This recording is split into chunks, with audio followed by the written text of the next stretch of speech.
Hey guys, and welcome back to this channel. In this video, I'll be showing you guys how you can create a hugging video in Dream Machine, Luma Labs. I'm just gonna do it on the website, but you can also do it on your phone. So here, I just selected a new board here, and I'm just going to drag photos to the section here. Then I'm going to select video. Here, you can adjust this section, but I'm gonna just leave it. Then I'm going to describe the camera action in the scene. I'm just going to name it to people hugging. Then I'm going to press enter.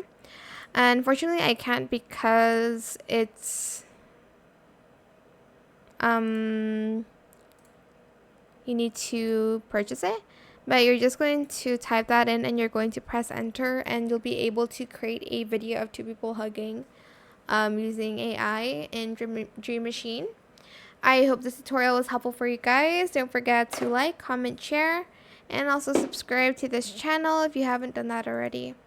If you have any more questions about this video, just leave it in the comment section down below. I will try my best to answer them all for you guys. And if you found this video helpful, please click the thanks button as well. That is it. Thank you so much for watching. Bye.